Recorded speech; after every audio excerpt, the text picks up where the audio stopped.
comme vous le savez, dans les tambours de l'Afrique, chante Henri Il Vocal. est 13h40 à l'écoute de votre AM 1410 à Montréal. Mesdames, Messieurs, j'ai vu un spectacle il y a 2 semaines, environ une semaine. C'était dimanche dernier. Bon, je ne sais pas pourquoi.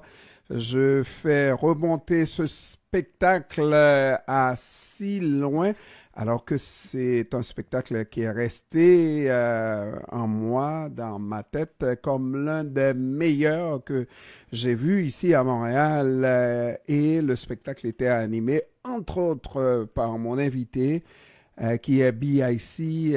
Tison Diffé, comment ça va? BIC, comment ça va? Dans les... Oh voilà. Ah. Je vais bien, je salue tout le monde. Très content d'être encore une fois à la radio CPAM. C'est PAM, Radio PAM. Oui, oui. Donc on va passer un bon moment, j'espère.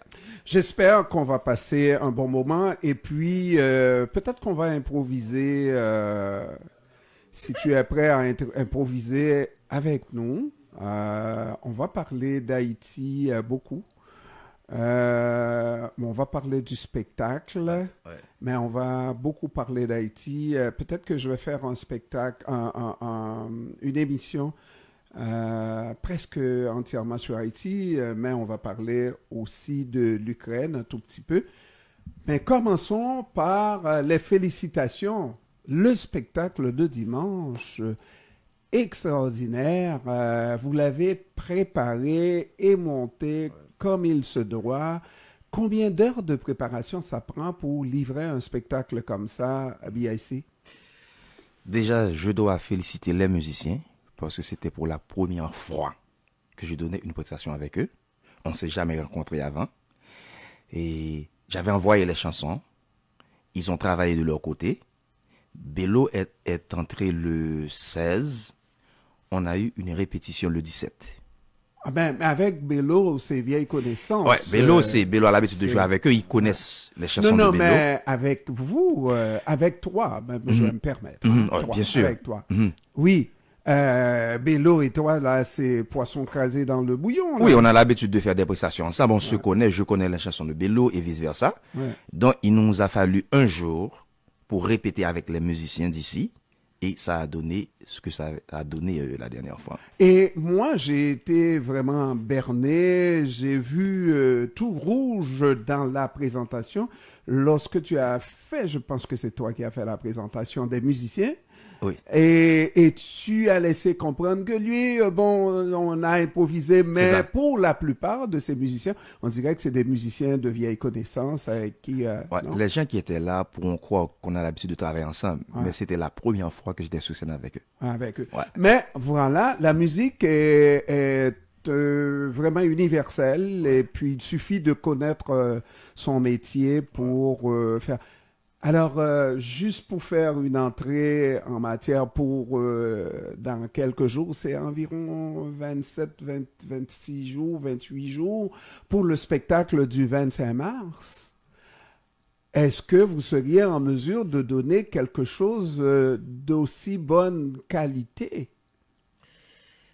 Bon, et quand on sait ce qu'on fait, comme c'est mon métier depuis 23 ans, c'est-à-dire, ma vraie place, c'est sur scène. J'existe quand je suis sur scène.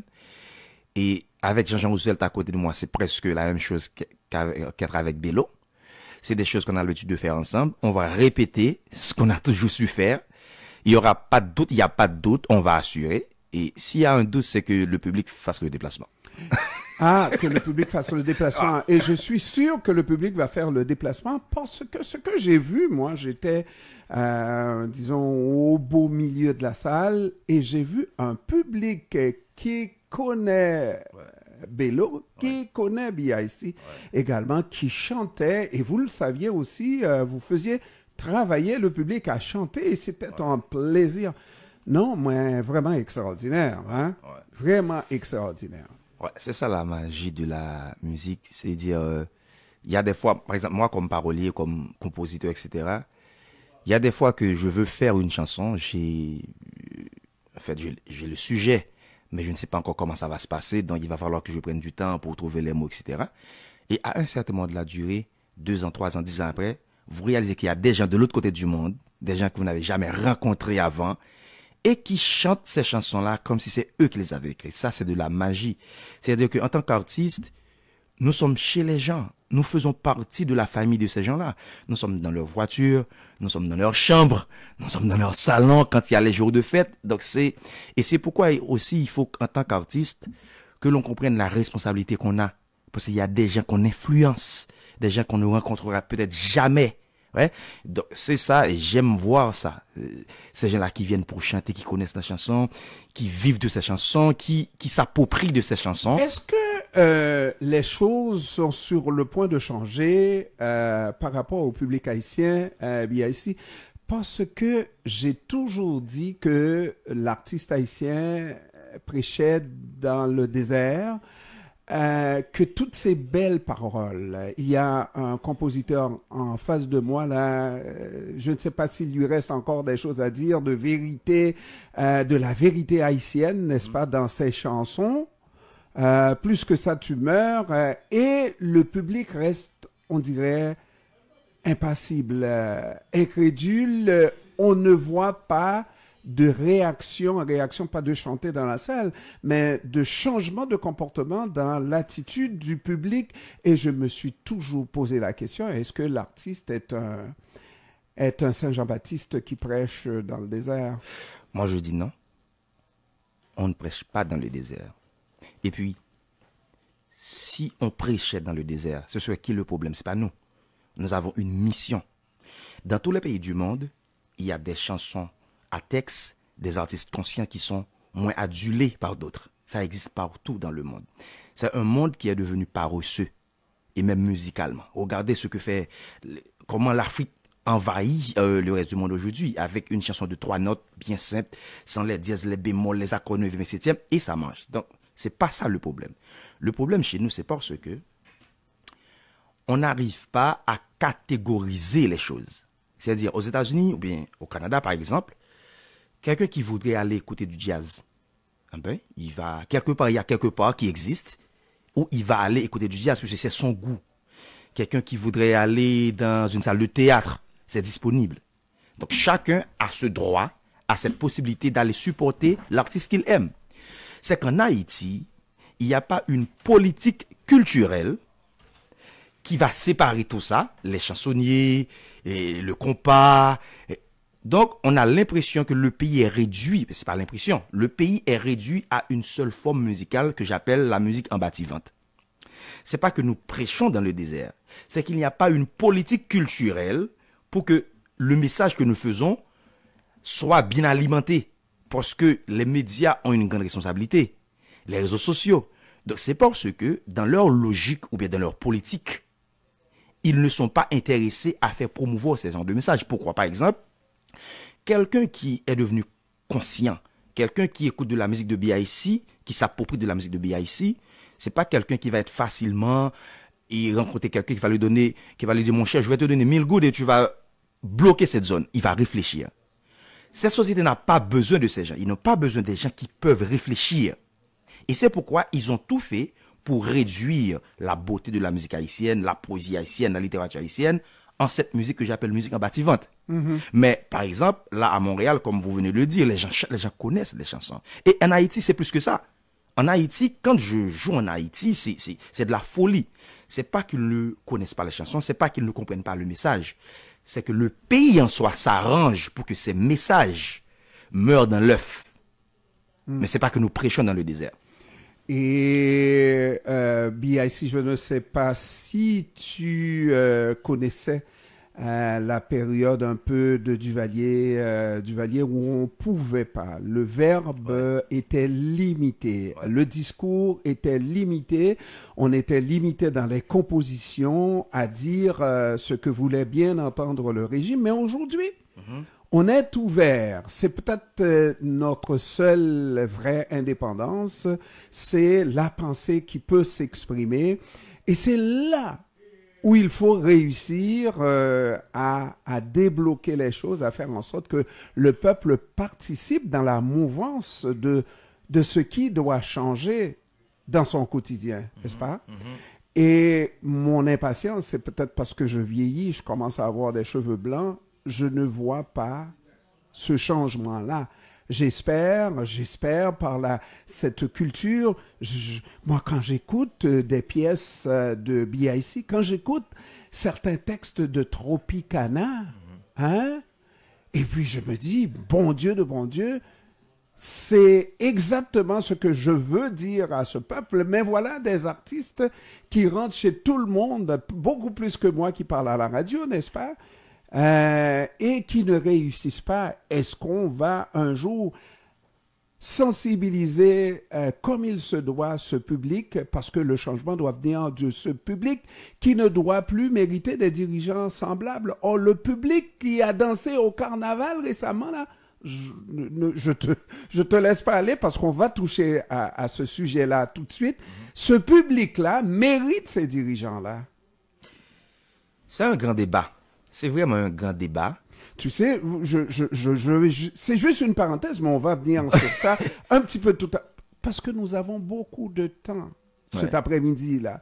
Nous allons aller beaucoup loin sur des questions haïtiennes. Jean-Emmanuel va se joindre à nous, Mémine va se joindre à nous, éventuellement un autre va se joindre à nous. On va parler. Bon, alors... Est-ce que ce changement va venir? Est-ce que je dois encore espérer? Est-ce que je dois encore croire dans les possibilités d'un changement? Est-ce que je peux compter sur ces artistes engagés pour arriver à imprégner ce changement? OK.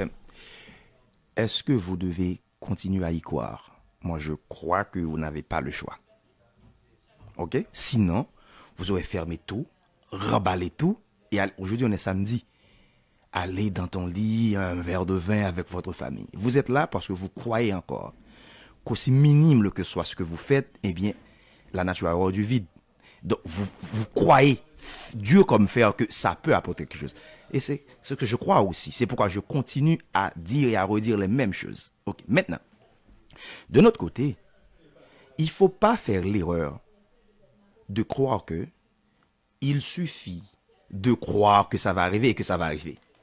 Il faut qu'il y ait un mouvement. Qu'est-ce que j'appelle le mouvement?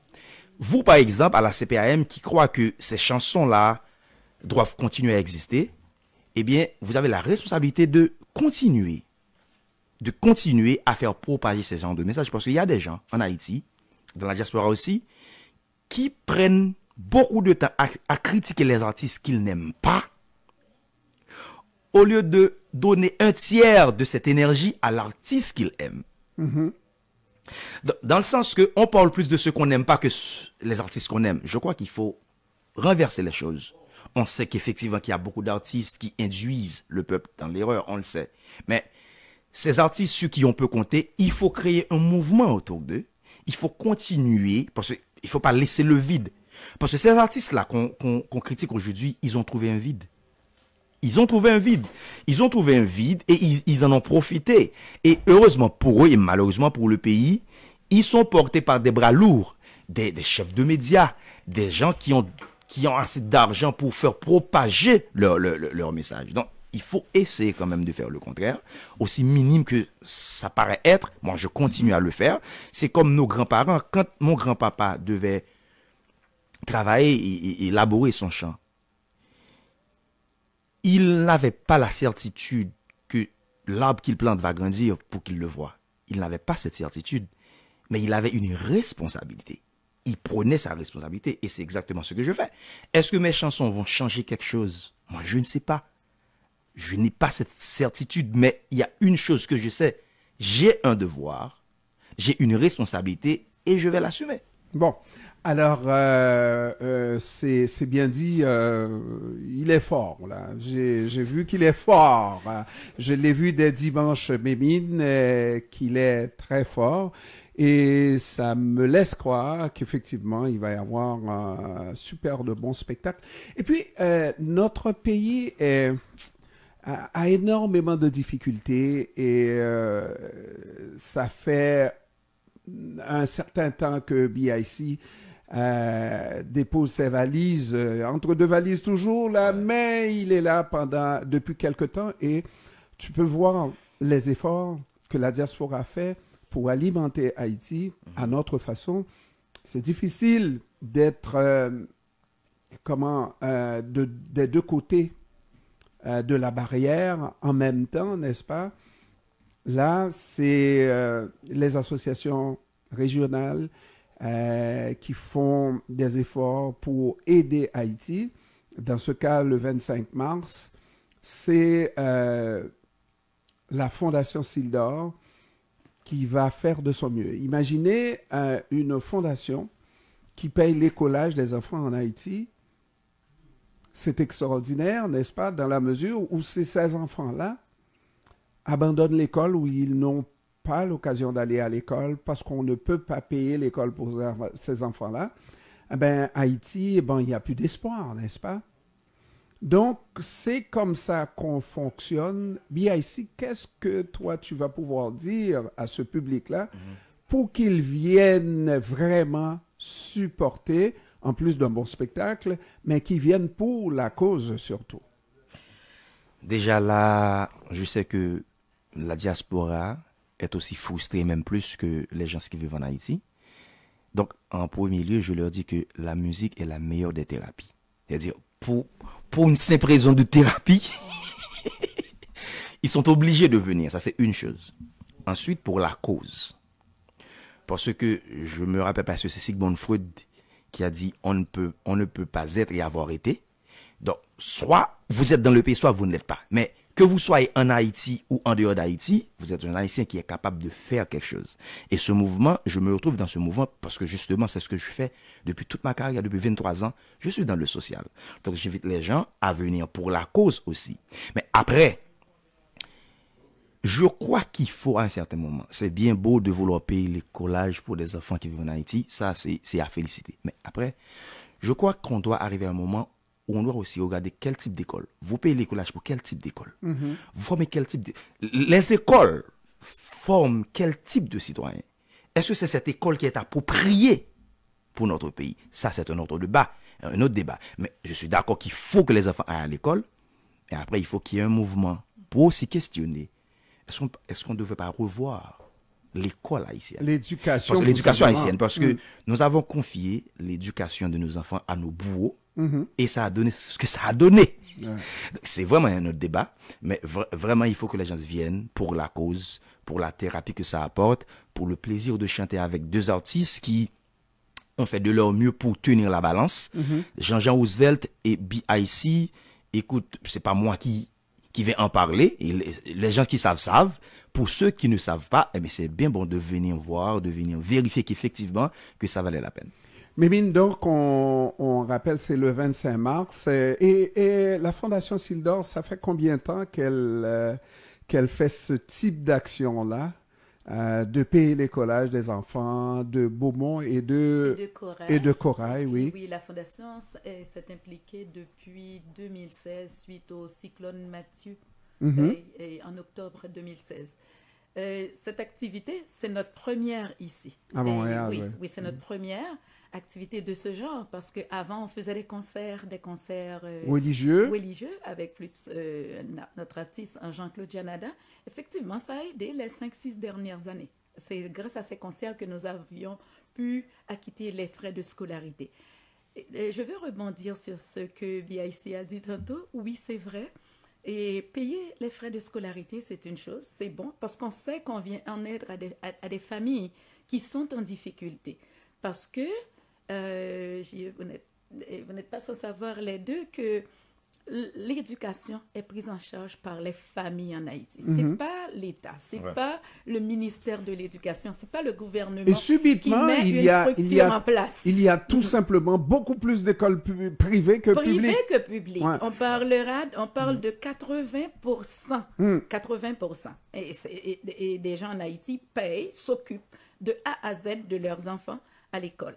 Alors, c'est beaucoup dire. Et on se rappelle que notre objectif petit, c'était d'étudier pour nous élever notre famille dans la hiérarchie sociale, n'est-ce pas? C'est encore le cas. si on met entre parenthèses l'histoire des gangs, l'argent facile qui se fait actuellement, mais en général, c'est comme la famille investit dans l'enfant pour que finalement, effectivement, quand nous disons, nous autres, notre slogan à la Fondation Sildor, c'est contrer la pauvreté par l'éducation, c'est parce que c'est en fonction de ce que nous avons vécu. C'est grâce à l'éducation que beaucoup de familles, ou la majorité, ont pu se faire une place dans la société. Absolument. Malheureusement aussi, on les prépare pour l'étranger, parce que dans la majorité des cas, ça c'est un autre débat. Mais oui, c'est ça, c'est ce qu'on vise. Nous visons cette soirée, au cours de cette soirée, premièrement, présenter la Fondation Sildor ici à la communauté montréalaise, et puis faire vivre des temps forts avec ces deux grands artistes. En tout cas, moi, je les porte beaucoup de mon cœur parce que Jean-Jean Roosevelt vient de la Grand'Anse et puis Beaumont et Corail se situent dans la Grand'Anse. Et puis pour BIC, il est de cœur de la Grand'Anse, oui, même s'il vient du plateau central parce que ma manager, Loudana Chancy, voilà. Elle est jérémienne. Oui, alors donc... il a épousé la cause parce que quand Lourdana m'a donné la bonne nouvelle, que je ne vais pas révéler ici, j'étais extrêmement heureuse de voir comment toi, BIC, tu as épousé notre cause, juste parce que nous sommes de la Grand'Anse et puis peut-être que tu vois aussi la cause, c'est une bonne cause quand on parle d'enfants ou bien d'éducation. Voilà. Alors, voilà, et nous allons faire la pause commerciale et puis on revient, on va continuer, on va parler, on terminera par un rappel pour le spectacle, mais déjà, si les gens veulent réserver les billets, Mémine, on peut leur laisser un numéro de téléphone? Oui, ce sera le 514-692-1290. Voilà. Alors, ça, c'est pour ça, mais on reviendra encore. On va parler d'éducation, on va parler de carnaval, on va parler de visa Biden, mais c'est du sérieux, là. On va parler de la situation en Haïti et on dira un petit mot, naturellement, sur l'Ukraine, sur le premier anniversaire de l'Ukraine. Jean-Emmanuel sera avec nous. Dans un instant, mesdames, messieurs, on fait la pause commerciale tout de suite. On revient avec notre invité en particulier. On pensait avoir nos invités, Jean-Jean Roosevelt, mais un événement de dernière minute a empêché Jean-Jean Roosevelt d'être avec nous. Et puisque je suis Roosevelt saillant, bon, alors, Jean-Jean Roosevelt n'est pas là, mais dans Roosevelt saillant, Jean-Jean Roosevelt. Mesdames, messieurs, on fait la pause commerciale. On revient. Je rappelle que BIC est notre invité cet après-midi. Restez là. Flèche, mauvais la vie, percée, cœur. Comme mes plans passement, vine penser. Lever mes doigts, tout mettre sous cœur. C'est ensemble pour nous sermenter. Comme un boé dans son domaine. N'importe qui j'en va, c'est pas son domaine. Pas d'une tante, mais si vous déblez. Pas qu'à t'en venir, non, pour aller, mettez mon nom, même en avant pour nous déraper. Comme on a le ting-ting la vie. Voici mon chez ma pote, wash n'a pas ton paradis. Comme on baille l'homme tété. L'elfine marché n'a pas disé, n'a pas l'été moitié. Mesdames, messieurs, vous êtes à l'écoute de votre AM 1410 à Montréal, une émission un peu spéciale, hein, parce qu'on reçoit ici un homme, je pensais l'avoir avec moi jusqu'à 16h, on pourrait aller jusqu'à 18h, et pourquoi pas, parce qu'on aurait beaucoup de choses à se dire, mais on a compris qu'il a peu pour les demandeurs. Oui, trop d'engagement.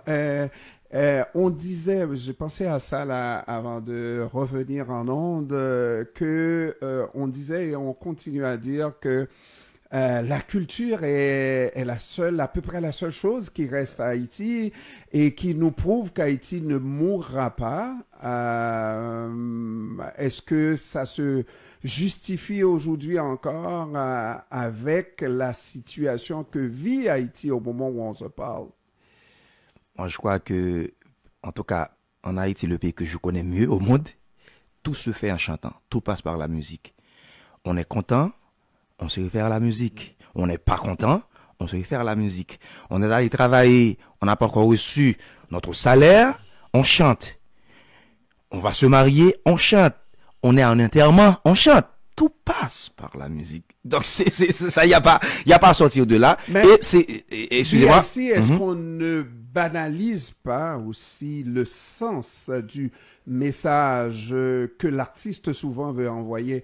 On peut chanter sans retenir le sens de ce que dit l'artiste, du message que veut envoyer l'artiste, non? Non. C'est relatif. Pour deux raisons. J'entre dans le bal, bonsoir tout le monde. Bic la tison dit fait. Pour deux raisons. C'est que justement parce qu'on chante tout, c'est une manière de faire passer des messages. Il n'y a pas de chant en Haïti sans message. C'est-à-dire les périodes que les gouvernements, mais de tous les temps, qui ont toujours fait peur à tous les gouvernements, c'était les périodes de carnaval, les périodes de rara. Ouais. Tu sais, n'importe quoi qui s'est produit à l'intérieur de la société, les gens vont avoir l'oreille pour connaître les petites vérités, parce que les sons vont sortir dans ces moments de réjouissance populaire. Et ça, c'est la première chose. Et puis, il ne faut pas oublier que ce n'est pas quelque chose qui remonte à hier, à avant-hier. C'est quelque chose que nous avons ramené sur les bateaux négriers. C'est-à-dire les gens chantaient en ramant. Ouais. Et effectivement, d'autres mouraient, mais on continuait de chanter parce qu'il fallait continuer de célébrer la vie. Et ça allait être la même chose dans les plantations quand on était esclave. D'ailleurs, il y a une tradition qui est restée dans les corvées. Les corvées, c'est chanson après chanson. Ça veut dire, non, mais une façon de te dire que ce n'est pas le fait que ça fasse partie de la vie, de notre quotidien, qui fait que ça devient banal, au contraire. Et moi, je suis dérangé de voir la conduite. Oui, Mémine. Non, permets-moi d'ajouter une petite chose, c'est que pourquoi je ne parlerai pas de banalisation, c'est principalement parce que tu verras, quand on chante, il y a une chanson pour chaque circonstance. Ça veut dire on ne chante pas n'importe quoi dans n'importe quelle circonstance. Donc, on utilise la chanson parce qu'on arrive à aller chercher les mots de l'artiste, les mots de l'auteur pour dire ce que nous vivons, pour traduire ce que nous vivons. Et les chansons qui ne disent rien, on les identifie vite. Oui. Parce que c'est « Lève main nous, lève main nous ». Ah oui, ouais. oui. Non, mais peut-être qu'on ne se rend pas compte qu'on a changé d'époque et presque forcément de public l'haïtien n'est plus le même que ce qu'il a été lorsqu'il était lorsqu'on parlait de combiter et d'improviser. Il y avait des hommes comme BIC beaucoup plus dans les petites villes, on va appeler ça comme ça, n'est-ce pas, dans les bourgs et les sections rurales qui chantaient, qui étaient des maîtres samba et qui composaient selon l'humeur du moment. Mais moi-même, ça me dérange de voir que dans des manifestations très, très importantes pour l'avenir d'un pays, on danse et on met le big sound, n'est-ce pas? Et puis, ça danse, ça se déhanche. Toutes les occasions sont bonnes pour se déhancher. Et vous me voyez venir avec le carnaval auquel mes Haïtiens ont participé, beaucoup d'Haïtiens ont participé. Et ça me dérange.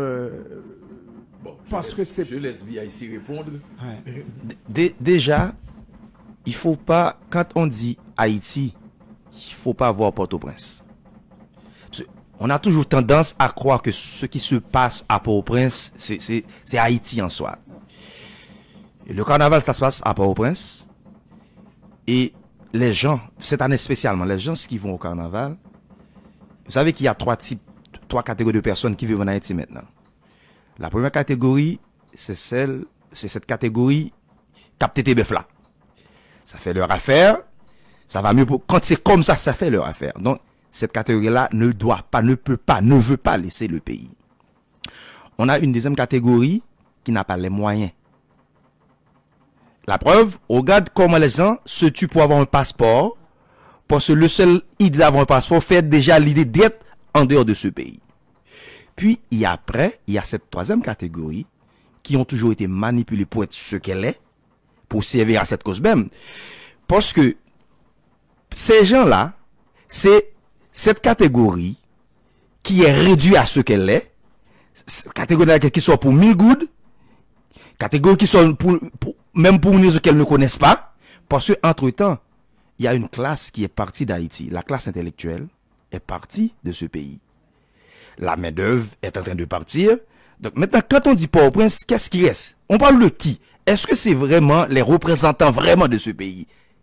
Ok? Donc c'est compliqué, c'est pas simple. D'abord, quand on est en dehors de ce pays, c'est pas la même réalité que quand on est à l'intérieur du pays. Ces gens-là qui dansent au carnaval, comme vous le dites, et c'est des gens qui croient que par rapport à ces 11 mois qui vont venir, qui vont ne pas pouvoir sortir, mais qui se disent, il n'y a que ces 3 jours que je peux aller gouiller. Qu'importe peu. Ne venez pas me faire la leçon, ne venez pas me faire la logique, je vais être prisonnier pendant 11 mois. Ces gens-là, vous pouvez ne pas être d'accord avec eux, mais c'est leur explication, c'est leur réalité. Et gratuitement. C'est leur réalité. C'est fou, c'est peut-être, ça n'a pas de sens, mais c'est ce qui est en train d'arriver en bas. Mais nous sommes en train de dire que ceux qui devraient réfléchir pour l'avenir d'Haïti et changer le quotidien des Haïtiens ont laissé le pays et il ne reste que ceux qui... Non, peut-être généraliser. Bon, alors, pardon? C'est ce qui est triste. Je vous donne une anecdote, je vous dis quelque chose. Oui. C'était peut-être 2, 3 mois, 6 mois, 1 an, je ne me rappelle pas. L'ambassade américaine a fait une déclaration officielle pour dire que à partir de tel mois jusqu'à telle date, peut-être une année, elle ne va pas recevoir des demandes de visa. Donc, quelqu'un qui a un visa en Haïti, c'est quelqu'un qui est de la classe moyenne, okay, qui a un petit boulot, et puis qui s'est arrangé pour prêter de l'argent pour avoir un visa. C'est cette petite classe moyenne. Quand vous lui dites que après, il a un visa qui va expirer dans 6 mois, et l'ambassade dit, jusqu'à l'année prochaine, jusqu'à nouvel ordre, on n'émettra pas de visa. Donc, premier réflexe, c'est de dire, ah, mon cher, il me reste que 6 mois, je ne vais pas rester et attendre que mon visa soit coupé en Haïti. Premier réflexe, il voyage. Quelques jours après, l'ambassade a ouvert un programme de TPS. C'est-à-dire, dans un premier temps, ils ont forcé ces gens à venir. Parce que normalement, si j'ai un visa qui va expirer dans 2 mois, dans 1 mois, et que vous me dites que jusqu'à nouvel ordre, vous n'allez pas renouveler mon visa, qu'est-ce que je vais faire? Premier réflexe, c'est de voyager. En attendant, tout de suite après, il y a un programme de TPS qui est ouvert. C'est une façon de ramasser ces gens-là. Et ces gens-là, comme je vous dis, de la classe moyenne, qui ont pu aller à l'école. Quelle école? Ça, c'est discutable. Mais quand même, ils ont pu aller à l'école avant un petit boulot. Ces gens-là sont partis. Et c'était volontaire. C'est calculé. Maintenant, après la classe intellectuelle, maintenant, on essaie de prendre les bras qui restent. C'est-à-dire les personnes maintenant qui vont au Chili, les personnes qui sont les très jeunes maintenant. Et puis, avec ce programme de Biden maintenant là, c'est le décrassement. Je ne sais pas si le mot existe, mais c'est le décrassement de la société. Comme par hasard, ce matin, je suis arrivé là et c'est exactement la conversation que Jean-Ernest et moi avions. Jean-Ernest ouvrant les bras me dit, Pierre-Emmanuel, j'y comprends rien. Et puis je dis, j'y comprends rien, moi non plus. C'est-à-dire en termes de perspective, c'est quoi ce que je dis, le projet non avoué et peut-être non avouable, parce qu'il y a un discours, même quand on sait que c'est pas vrai, qui a toujours voulu que la communauté internationale, d'abord est fatiguée avec Haïti, veut que les choses changent, etc., etc., même quand dans le comportement, on a toujours vu le contraire.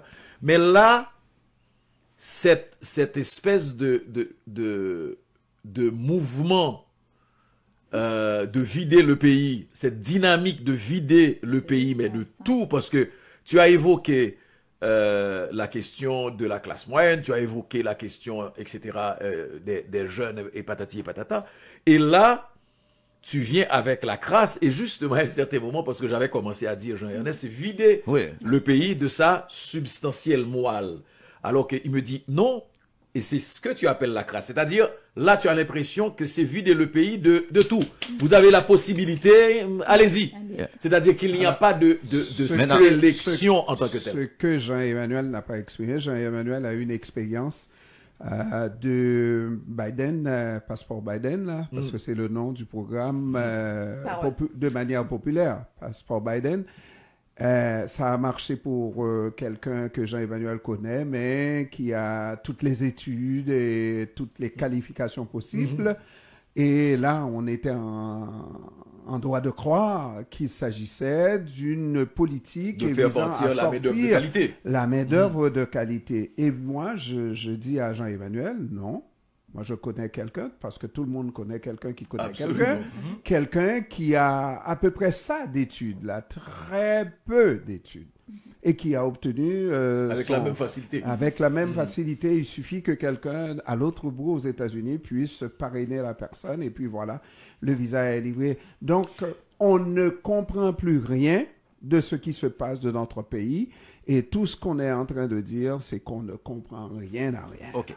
Moi, pour avoir vécu dans ce pays toute ma vie, je peux vous dire que le plateau central, par exemple, si vous allez dans le plateau central, vous n'aurez jamais assez d'argent pour acheter un petit terrain. Ouais. Tu sais pourquoi? C'est une zone achetée par les Américains. Donc, si c'est vrai que c'est le pays, si c'est vrai que c'est Haïti le problème, pourquoi est-ce que ces gens-là ont tellement investi à s'approprier? C'est pas Haïti le problème, c'est les Haïtiens. Voilà. Problème. Donc, c'est-à-dire que moi, je crois que le problème, c'est là. C'est ça qu'il faut essayer de comprendre. Pourquoi il y a quelque chose que nous ignorons? Là, tu donnes l'exemple du plateau central. Ouais. Mais d'autres gens peuvent te dire, par exemple, le Grand Sud.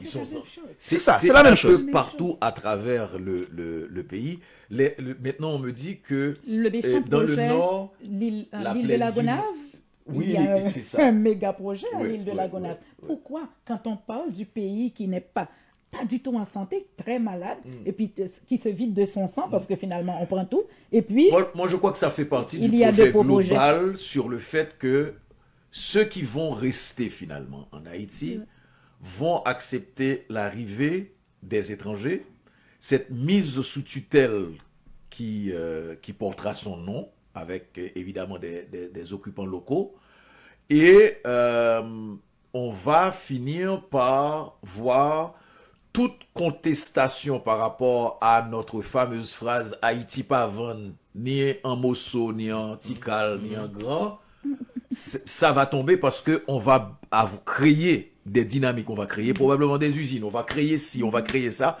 Il va avoir une autre dynamique qui va venir. Derrière tout ce qui est en train de se passer là en ce moment, l'étranger, l'international va pas émerger puisqu'elle a toujours été là. L'international va être, puisqu'on sera complètement à terre, va être donc la sauveuse qui viendra changer les choses et qu'on acceptera sans broncher. Alors, mais il reste que je ne comprends toujours pas, parce que on ne pourra pas dépeupler tout le pays et exporter, envoyer, parce que bon, on a vu, il y a beaucoup d'incohérences là-dedans, là, hein? Parce qu'on aurait pu accepter tous ces Haïtiens qui se sont présentés à la frontière américano-mexicaine pour rentrer. Non, ils sont expulsés. On est en train de faire encore des contestations dans la façon de renvoyer ces Haïtiens en Haïti, les États-Unis ne respectant pas la Convention de Genève jusqu'à un certain point. Le Canada a des difficultés exactement avec ces Haïtiens-là. Si on voulait les garder à l'extérieur, on les aurait accueillis. Non. On a un problème. Je n'arrive pas à mettre la main dessus. Mais il y a une chose dont il faut se rappeler. Je crois que c'est important de souligner le fait que cette ouverture, cette porte ouverte sur les États-Unis à travers le programme Biden donne l'autorité aux Américains de fermer l'accès à partir des frontières. Ce qui est une attitude illégale en regard du droit international parce que tu fermes pas la porte à quelqu'un qui dit qu'il est en danger avant de l'avoir écouté. Maintenant, il y a les tiers pays sûrs, pas les tiers pays sûrs, c'est les tiers pays sûrs. Tu as par exemple le Canada et le Mexique qui commencent, surtout au Mexique, à avoir un problème de gestion intérieure. c'est devenu trop coûteux, même quand les États-Unis financent le gouvernement mexicain pour garder ces Haïtiens à distance des frontières. Mais tu as toujours ce problème de droit international qui demande à ce que la personne qui demande l'asile puisse avoir au moins une audience, au moins qu'on puisse l'écouter, etc. En ouvrant cette porte-là, d'ailleurs, dans le même communiqué, on dit que les États-Unis n'accepteront pas de demande à partir de ces zones frontalières. Ah ben, alors, okay. On comprend, c'est de la politique. Biden doit être candidat, c'est annoncé officiellement dans les prochains jours, il sera candidat et il a son véritable problème depuis 4 ans. Presque 4 ans qu'il est président des États-Unis, c'est l'immigration, justement, qu'il veut régler, ordonner pour réussir éventuellement à avoir un second mandat. Alors, nous devons laisser aller BIC, qui a un autre rendez-vous. BIC, est-ce qu'il y a encore un espoir pour ce pays par la culture? Est-ce que c'est suffisamment fort pour garder les Haïtiens soudés entre eux? Parce que ce que je vois là, en tout cas, la soudure commence à tomber pas mal. Parce que je ne vois pas de... S'il y avait une soudure entre les Haïtiens, je pense qu'on n'en serait pas là au moment où on se parle. Regardez, dans aucune circonstance, on ne peut se présenter de manière unie face à la communauté internationale. Au contraire, on a donné des raisons à cette communauté internationale de s'inférer, de rentrer entre les Haïtiens et de continuer le désordre et de nous mettre dans la situation dans laquelle on est. Moi, ce que je dis, c'est que les gens qui vivent en Haïti actuellement, ils ont tout tenté. C'est-à-dire que les gens qui sont dans les rues, qui prennent des balles en caoutchouc, qui ont faim, qui n'ont rien, ils n'ont plus de force de résistance. Et c'est là que je pense aussi que, parce que la diaspora s'est toujours érigée en ces personnes qui font la logique, qui comprennent tout et tout et tout, mais en réalité, quand je rencontre certains Haïtiens dans la diaspora, on voit que c'est des gens qui ont seulement changé de pays. C'est-à-dire, dans leur pratique, ils ne sont plus à Port-au-Prince, ils sont à Montréal, mais la pratique n'a pas changé. Comme je vous disais tantôt au début, il y a des gens qui prennent beaucoup d'énergie à critiquer les artistes qu'ils n'aiment pas, au lieu de prendre une petite partie de cette énergie pour pousser les artistes qu'ils aiment. Donc, à ce moment, est-ce que j'ai encore de l'espoir? Oui, absolument oui, parce que c'est comme si j'ai pas le choix. Il faut en croire, il faut qu'on y encore. Sinon, je reste chez moi, je prends un poison. Donc, je crois qu'il y a quelque chose qui va venir. Comment ça va venir, je ne sais pas. Mais en tant qu'artiste, je continue à faire ce que je fais. Je continue à poser ma participation. Et je crois que c'est le moment aussi pour la diaspora de revoir certaines choses. Parce que c'est très facile de critiquer les gens, c'est très facile de dire qu'ils ne devraient pas faire ça et faire ci quand on ne vit pas dans le contexte. Mais je crois aussi qu'il faut essayer de trouver dans la diaspora. Parce que ce qui arrive en Haïti, par exemple, on parle de gang, mais avant qu'on parle de ces tilapes et tout, ces malheureux qui sont exploités par les vrais chefs de gang, il y a un groupe de personnes qui se sont érigés en gang en Haïti, qui a une industrie, qui en a monopole à cause de l'argent. Il est temps aussi que la diaspora crée son gang aussi. Qu'est-ce que je veux dire? C'est-à-dire que il y a beaucoup d'Haïtiens dans la diaspora qui vivent bien. Je ne vais pas parler de millionnaires, mais il est temps aussi qu'on regarde dans la diaspora quels sont les Haïtiens qui sont capables, qui n'ont plus besoin d'un poste pour vivre, qui sont économiquement stables. Et ces gens-là, qu'est-ce qu'on peut faire en contrepartie pour contrecarrer ces gens-là? Parce que c'est une groupe de famille, on le dit toujours, qui ont les banques. Par exemple, moi, je ne peux pas avoir une maquette en Haïti. Je peux avoir une petite boutique de revendeurs. Pourquoi? C'est parce qu'il y a 10-12 personnes qui ont l'argent, qui ont les banques, qui ont et tout. Il va falloir qu'on ait un gang de l'extérieur aussi. Un mouvement, en tout cas. C'est l'idée. Non, mais c'est l'idée. Ce qui est intéressant dans l'approche, sur la question de gang, justement, j'étais en train cette semaine d'en discuter, sur le fait qu'il y a des notions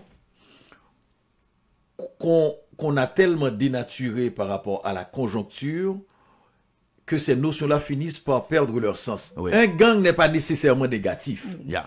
C'est pour ça, quand on parle de gang criminel. C'est ça. OK?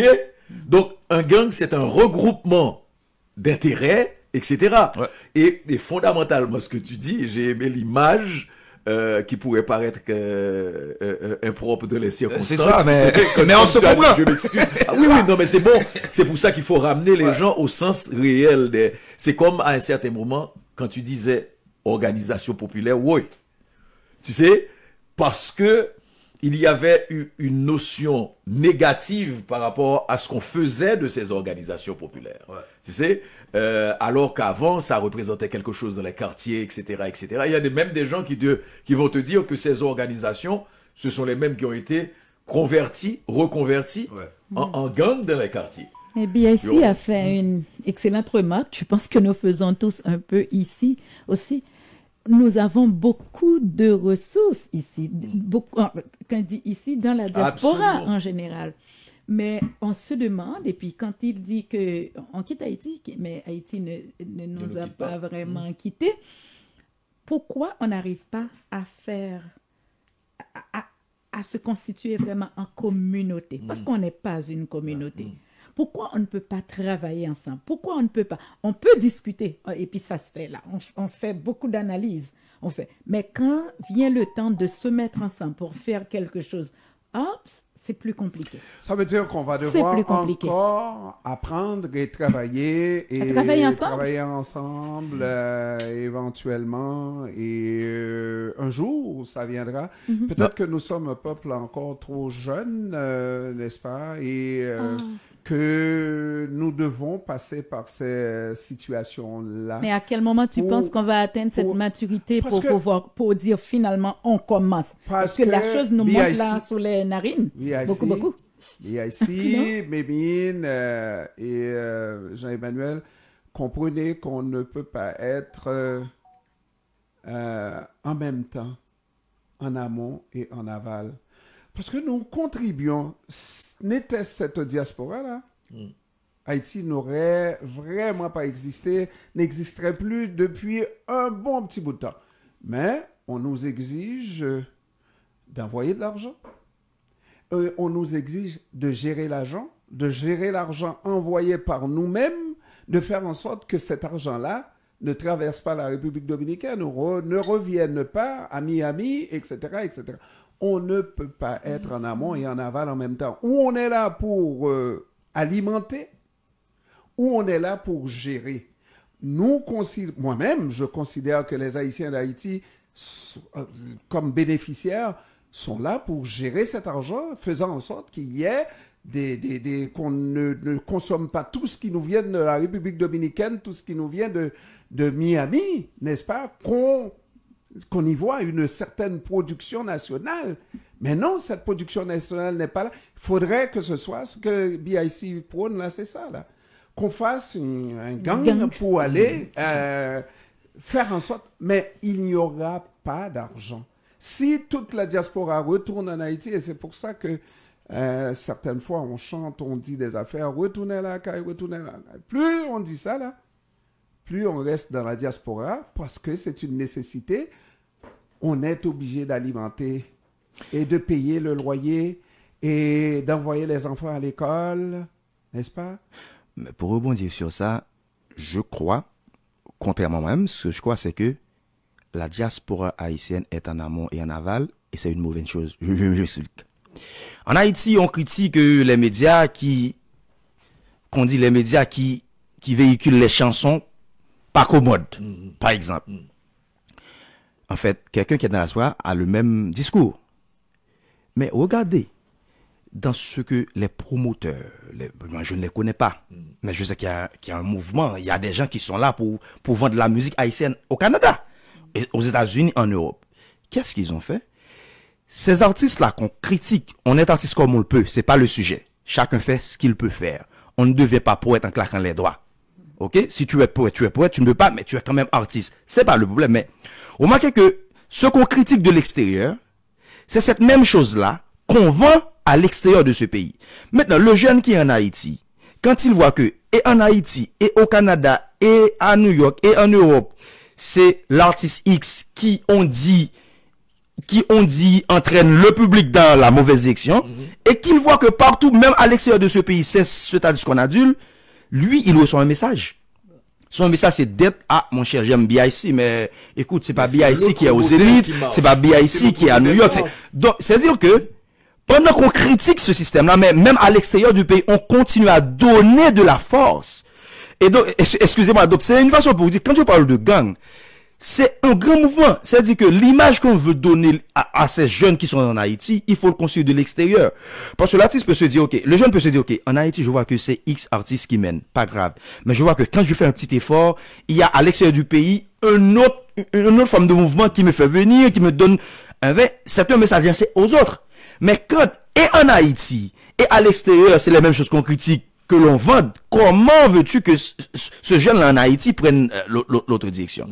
Mais BIC, tu ne te rends vraiment pas compte, et j'en ai parlé ici à mes camarades de la radio, que ça là, c'est une capacité que n'a plus le public haïtien de choisir ce qui est bon, ce qui est beau, ce qui est... Je m'excuse. Une seconde, please. Je me permettre de prendre une seconde. Vas-y. Le public, et c'est le faux débat, c'est un mauvais débat. Ouais. Au final, quand tu passes une semaine à écouter une chanson, automatiquement tu vas quand même aimer cette chanson. C'est-à-dire, à un certain moment, c'est pas comme c'est le public qui décide. Ok, c'est avec quoi je fais habituer le public. Ouais. C'est avec le temps que c'est ça que je promote, c'est évidemment ça que le public va finir par aimer. BIC, laisse-moi te dire, moi, j'en ai parlé à mes camarades ici, c'est toute la société qui est en train de s'effriter, là, de haut en bas. Jean-Emmanuel sait de quoi je parle, Vin sait de quoi je parle. Exemple, la radio. La radio en Haïti. Moi, quand je suis arrivé ici, la radio canadienne ne nous faisait vraiment pas peur. En Haïti, j'ai laissé une bonne radio. Oui. Hein?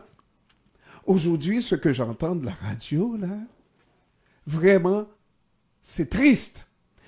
Et je ne sais pas, peut-être que tu n'es pas de l'âge pour la génération de Jean-Claude Sanon, qui faisait des retransmissions de matchs, Grégui Dadou, Jean Bar, etc., etc.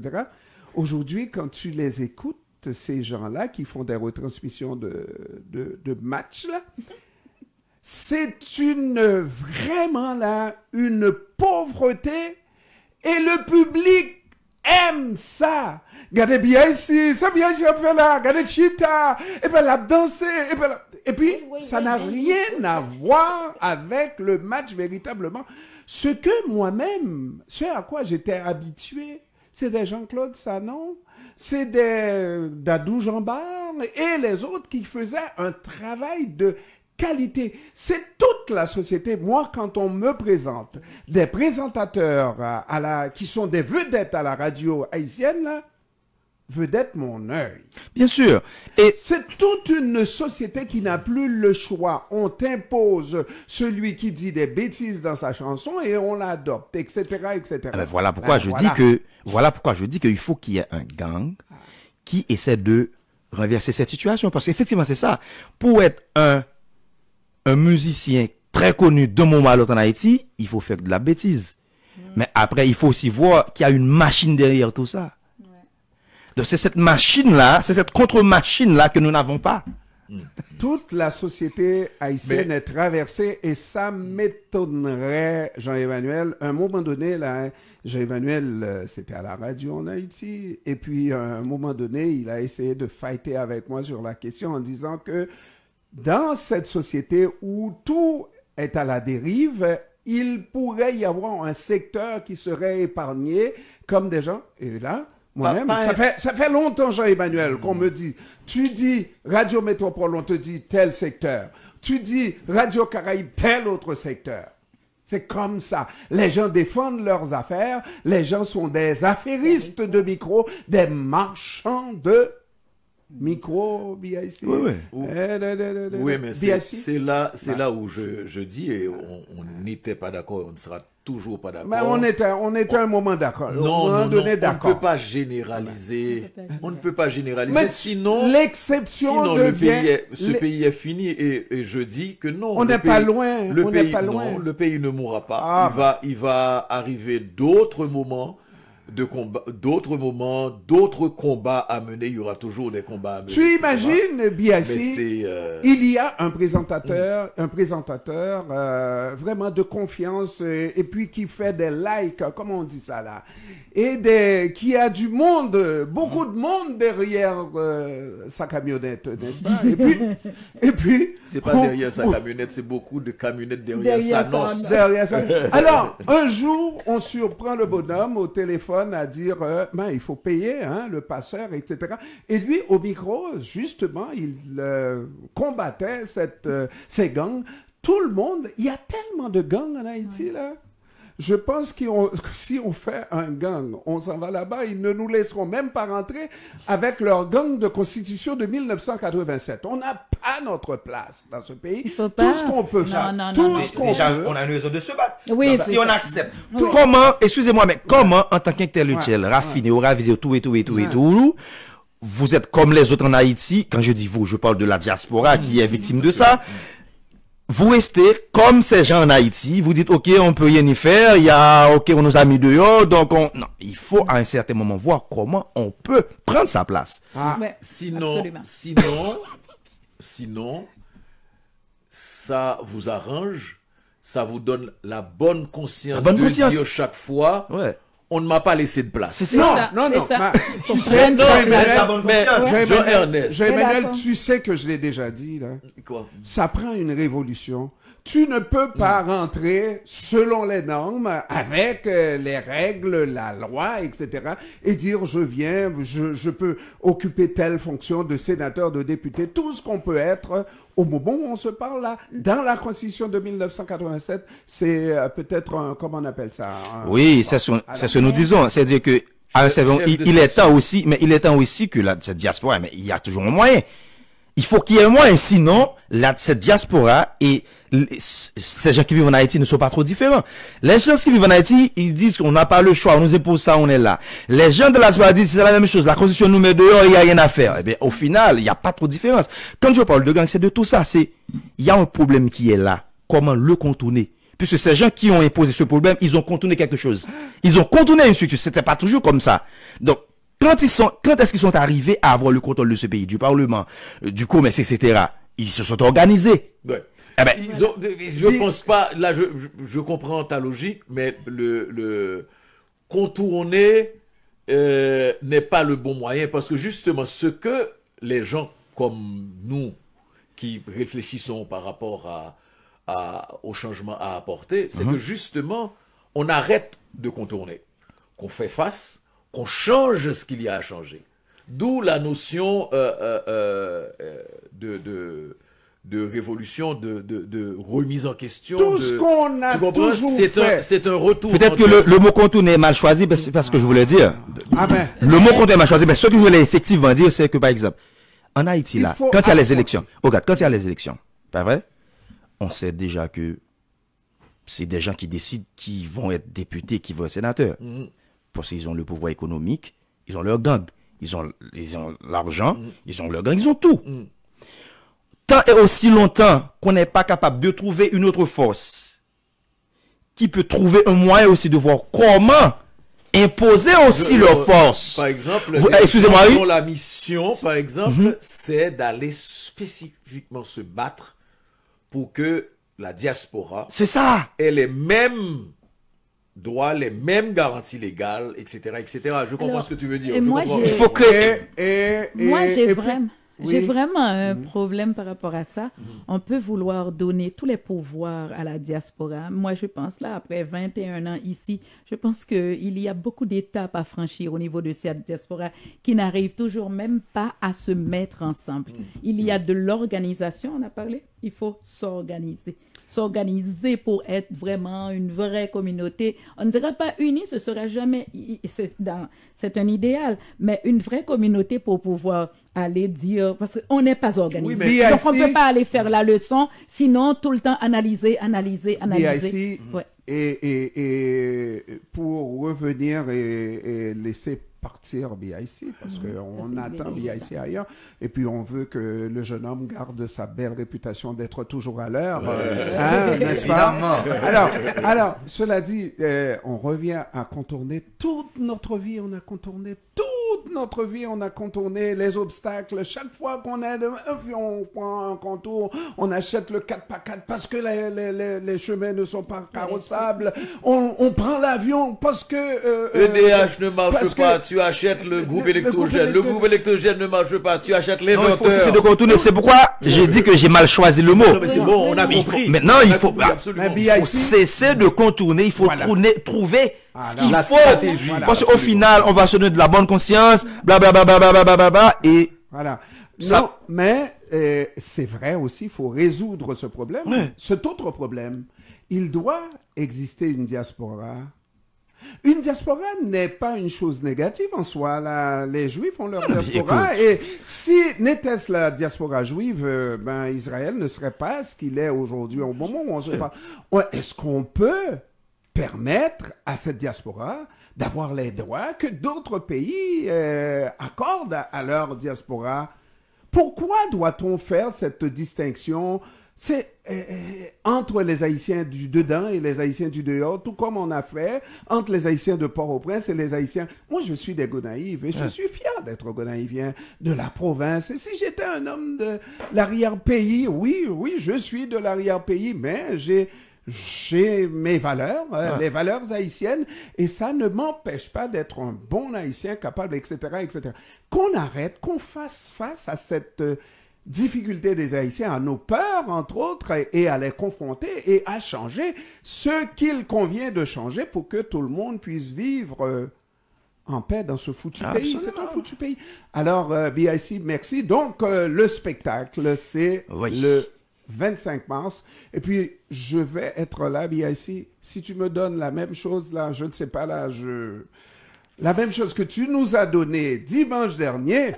Ah bon? Il était bon, il était fort. En tout cas, dimanche dernier, j'ai joué peut-être 7 morceaux de mon répertoire, mais j'ai 7 albums. C'est-à-dire que tu peux revenir dans BIC, tu vas écouter de nouvelles chansons avec le même plaisir. C'est quand même une centaine de chansons de textes écrits. Mais c'était le contexte, c'était l'ambiance, c'était tout. Et puis, j'espère que Jean-Jean est aussi bien que... Lui, c'est un Tilanding aussi. Jean-Jean, c'est un Tilanding. Ça va être un très, très beau spectacle. BIC, bonne chance, bon spectacle. Et puis, donc, on va se voir le 25, n'est-ce pas? On fait la pause, messieurs et dames. Et puis, on se revoit donc le 25. J'espère que tu... fera la promotion à la Providence. C'est le 25 à la Providence à compter de 18h. Et puis BIC et Jean-Jean Roosevelt performeront à 9h. À 9h en duo. Et puis ils auront beaucoup de temps pour satisfaire le public. Et puis je suis sûre que tout le monde en sortira vraiment. 514-692-1290. Merci, BIC, on te laisse aller. Puis, au plaisir, à une prochaine fois. À la prochaine, au revoir. Ouais. Mesdames, Messieurs, nous sommes de retour, Jean-Emmanuel et moi-même. Jean-Emmanuel Pierre, comment ça va? Ça va bien, Jean-Ernest Pierre, ça n'a pas changé entre temps. On commence l'émission, là. On commence l'émission, là. La guerre est déclarée. Alors, l'Ukraine, Jean-Emmanuel, premier anniversaire, on n'aurait jamais cru que cette guerre durerait 1 an et qu'elle resterait encore comme si on était au début, parce qu'il n'y a personne qui a gagné quoi que ce soit, n'est-ce pas? Sinon des petites victoires de l'Ukraine et la Russie qui reprend un peu de tempo, n'est-ce pas? Le momentum, mais un petit momentum. Comme disait, je suivais une émission justement sur le bilan, en dehors de fier menteur, il n'y a personne qui pouvait, comme tu l'as souligné, dire au moment où cette invasion, où cette guerre s'est déclenchée, que ça allait durer aussi longtemps. Et grand sera aussi celui qui pourra lire, et là je vais utiliser ton terme, mais c'est pas en te visant, qui pourra lire dans le mar de café pour dire quand est-ce que cette guerre va s'arrêter. Parce que après 1 an, il y a jusqu'à présent ni perdant ni gagnant dans cette guerre, et les capacités des 2 camps sont à un point garni que la guerre peut durer encore plusieurs années. Est-ce que ça va durer plusieurs années? Je ne suis pas sûr, parce que à un moment donné, il va avoir un mouvement international qui va finir par influencer les acteurs sur la nécessité d'un cessez-le-feu, d'arrêter la guerre et de trouver une solution. Une solution qui soit qui permette à tout le monde de sortir la tête hors de l'eau sans aller vers des extrêmes. Et c'est ce qui va être le plus difficile. Ça, c'est... mais voilà, tu l'as dit, Oui.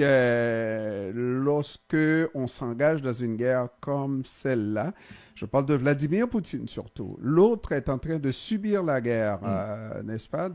On dira ce qu'on voudra. L'Ukraine est en train de subir une guerre voulue par Vladimir Poutine, et Vladimir Poutine pose ses conditions d'une certaine manière, et comme grande puissance, la grande puissance ne voudra pas sortir de l'Ukraine avec les mains vides. Donc il faudra qu'on s'arrange pour donner quelque chose à la Russie, et ça serait un mauvais exemple, encore une fois là. Bon. C'est l'exemple que les Occidentaux ne veulent vraiment pas, parce que la Russie n'est pas à son coup d'essai. Combien de pays de la région qui ont été attaqués par la Russie, qui ont subi des guerres avec la Russie dans des circonstances semblables? On veut que ce soit la dernière. Et c'est pour ça que je te dis que ça va être difficile de faire sortir Vladimir Poutine. Et je crois que dans ce sens-là, si Biden est réélu, parce qu'il y a beaucoup de si, et c'est quand même passablement loin, ça risque de mener une guerre vraiment très longue. La chose, c'est en termes de campagne aussi, Biden va, comme il l'a fait cette semaine, va capitaliser beaucoup sur cette guerre en Russie, dans la dynamique en Ukraine, pardon, dans la dynamique électorale. Parce qu'en général, on le sait, on ne change pas de monture, on ne change pas de cheval en pleine rivière. Donc, en général, les gouvernements trouvent un nouveau souffle lors de conflits internationaux, pas nécessairement de guerre en tant que telle, mais de conflits importants, comme ça a été la situation en Afghanistan. C'était aussi une évasion, faut pas l'oublier, comme ça a été la situation en Afghanistan, en Irak, etc. Ça a permis à des gouvernements de retrouver un nouveau souffle, d'avoir un mandat, etc., etc. Donc je crois que la guerre va aussi durer en ce sens. Mais au-delà de cette question, je te rejoins sur le fait que la Russie, l'objectif a été de reconnaître et de ramener dans le giron de la Russie les provinces du Donbass, en particulier Donetsk, Louhansk, etc., et qui avaient déclaré leur indépendance. Maintenant, Vladimir Poutine a voulu faire une guerre plus étendue, en tentant de décapiter Kiev avec le siège présidentiel, le siège de l'armée, le quartier général des armées, etc., etc.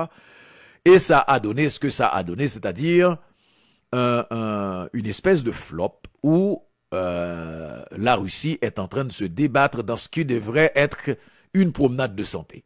C'est un terme impropre en disant une promenade de santé, mais la réaction de l'OTAN et le fait que les gouvernements au-delà de l'OTAN aient décidé de s'engager dans cette dynamique guerrière face à la Russie a changé la donne complètement.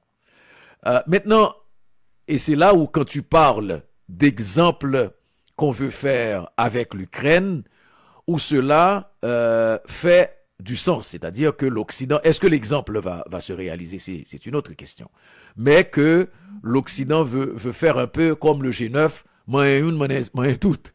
Donc c'est à peu près l'esprit, parce qu'au début, on avait des pays occidentaux complètement partagés sur l'approche à avoir, même au sein même de l'Europe, c'est-à-dire que tu avais les États-Unis et même le Canada qui étaient un peu plus enclenchés en avant que les pays européens. Alors que là, aujourd'hui, 1 an après la guerre, on a un bloc occidental, c'est le cas de le dire, on a des pays occidentaux en bloc qui vont dans la même direction et on a l'impression, ce qu'ils veulent, ce qu'ils souhaitent, au-delà d'une entente, c'est même la fin du régime de Vladimir Poutine. Et naturellement, on comptait beaucoup du côté de mes amis analystes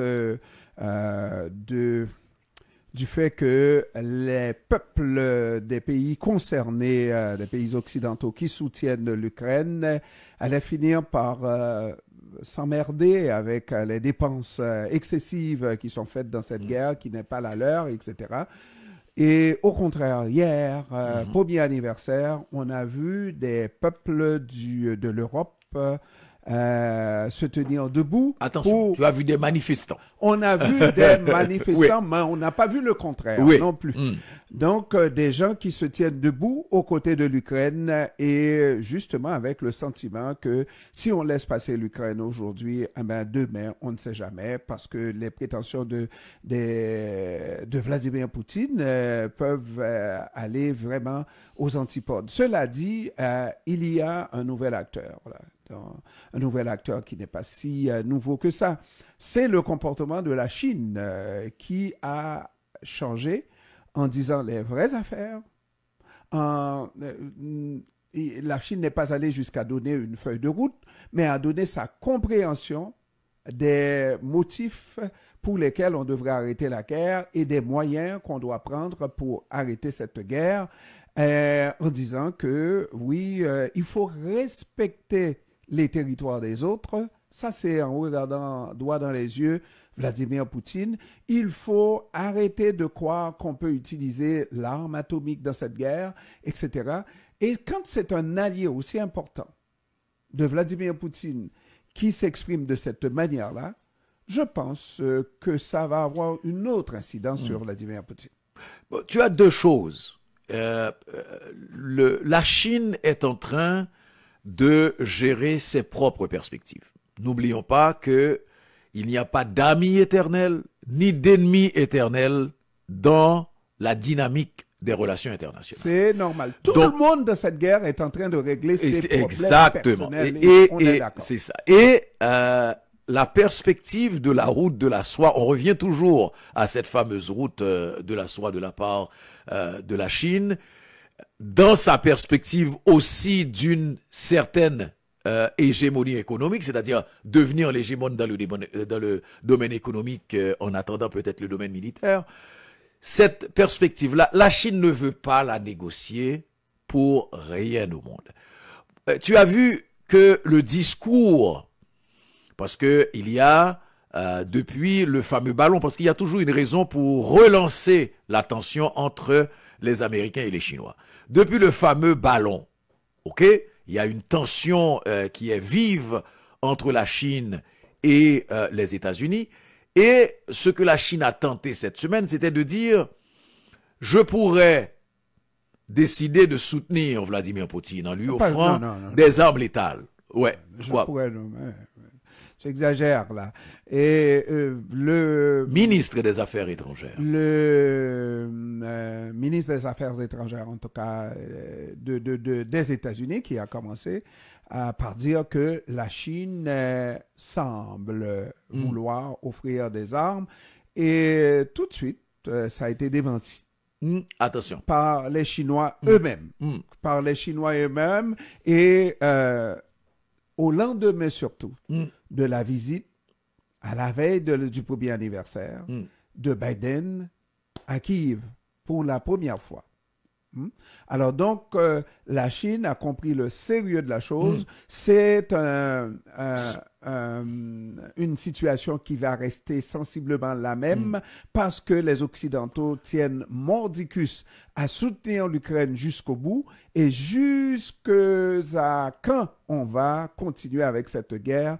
Et c'est la question que les Chinois se sont posées. Et c'est pour ça, effectivement, qu'ils ont enlevé toute ambiguïté par rapport à un soutien direct à Vladimir Poutine en disant non. Et au contraire, voilà, tous les acteurs dans cette guerre, en parlant des États-Unis aussi, doivent faire l'effort pour amener les belligérants sur une table ou à une table de négociation. Ouais. Bon, alors, vraiment il faut intéressant. Oui.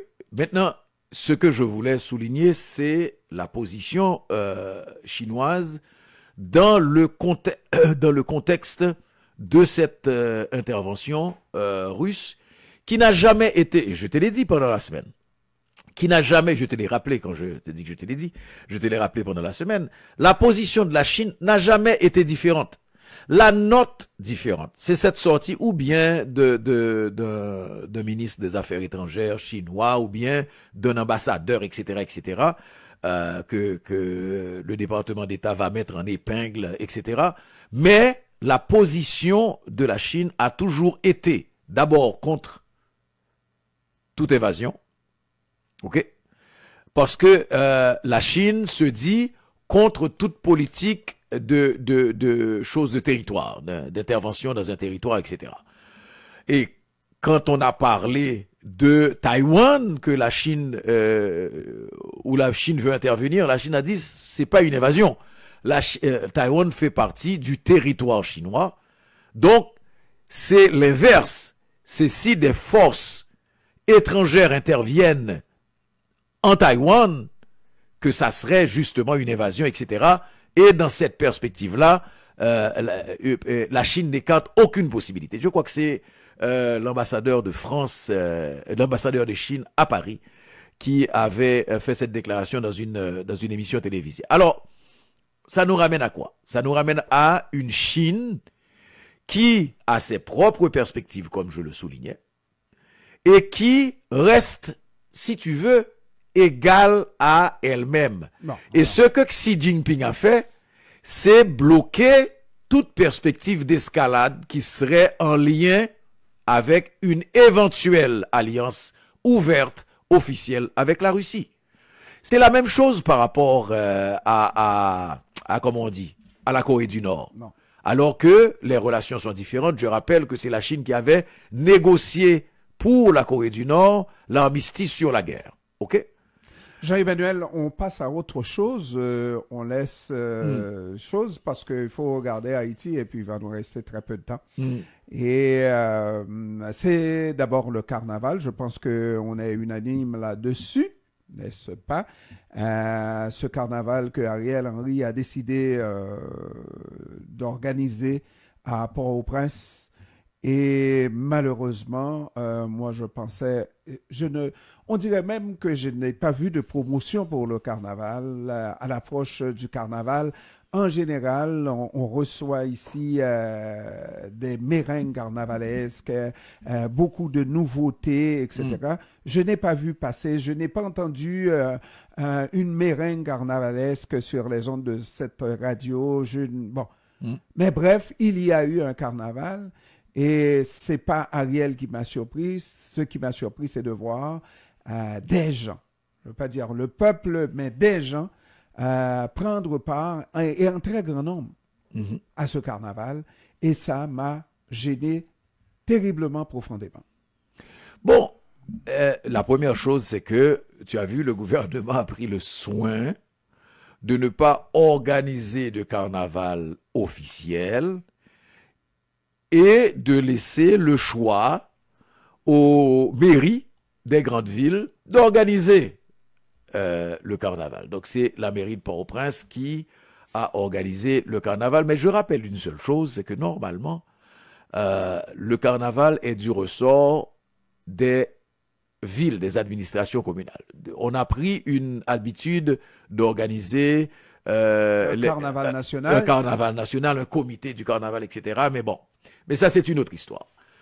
Maintenant, revenons à ce choc que nous avons tous eu. Okay? Maintenant, les jugements, c'est autre chose.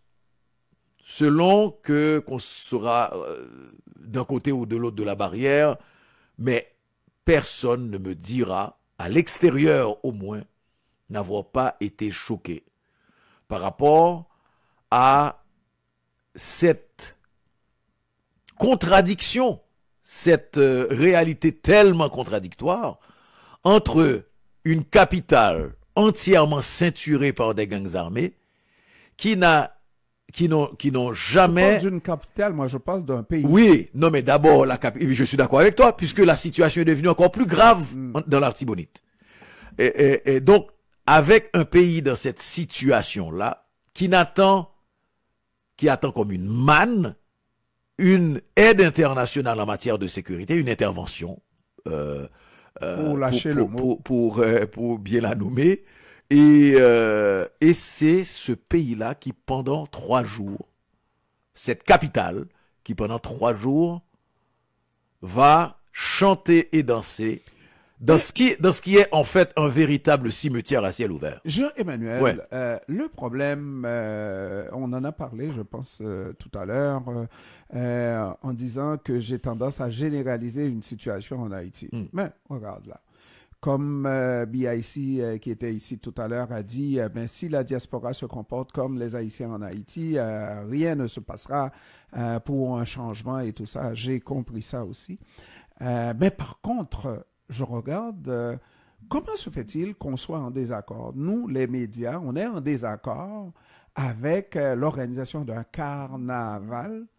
Comment se fait-il qu'on n'ait pas donné le ton? Non, cette année, c'est spécial. Il n'y a pas de carnaval. Ceux qui donnent le ton au carnaval, c'est généralement les médias, les radios, n'est-ce pas, qui vont donner beaucoup d'espace, de temps d'antenne, je dirais, donc, à ces mérins carnavalesques, etc., etc. Il y a une ambiance de carnaval par les médias.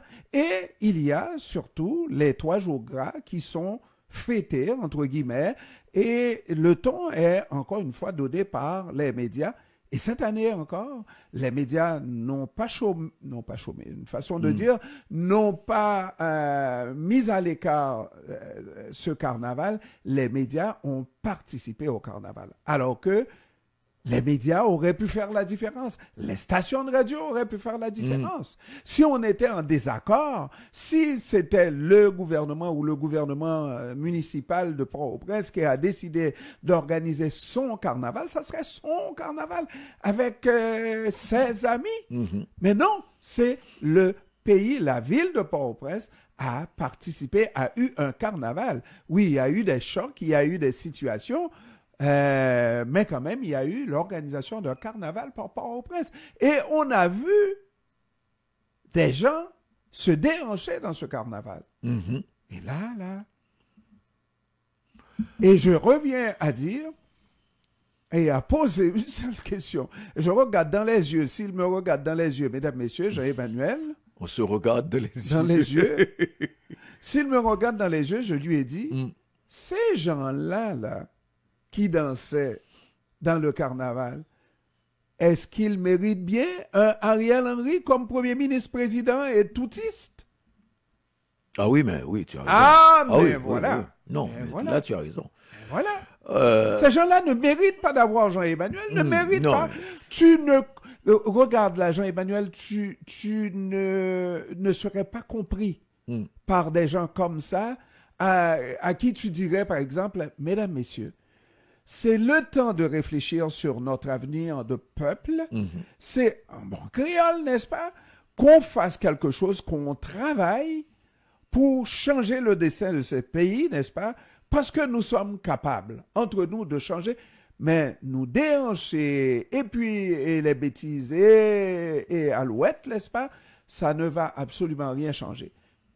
Qu'on me dise que je ne peux pas avoir ce jugement-là, Jean-Emmanuel, moi, non.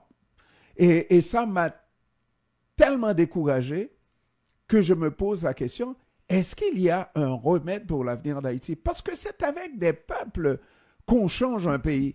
C'est avec des gens qu'on change un pays. Ces gens-là ne sont pas prêts. Oui. Mais là, par exemple, tu as dit, tu as précisé ces gens qui étaient dans les rues.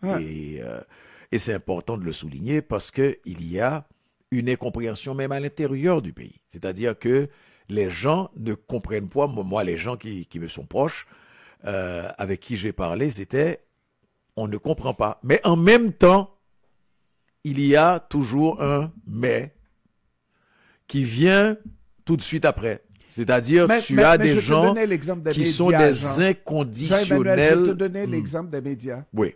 Les médias ont chômé et ont pris vraiment là un temps de pause. Il n'y a pas eu de nouvelles, rien. C'est comme si on était à business as usual.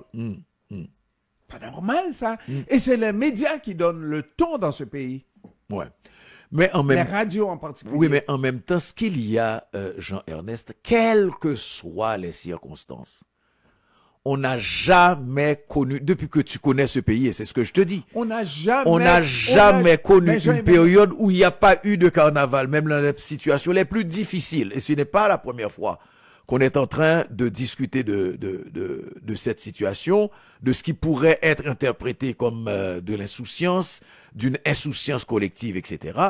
La seule fois, j'aime rappeler, la seule fois de mémoire d'or, mais bien avant moi, qu'on n'a pas eu de carnaval, c'était après le tremblement de terre du 12 janvier 2010. C'est la seule fois. Mais tu sais, Jean-Emmanuel, au moment où on se parle, à moins qu'on n'ait pas les mêmes...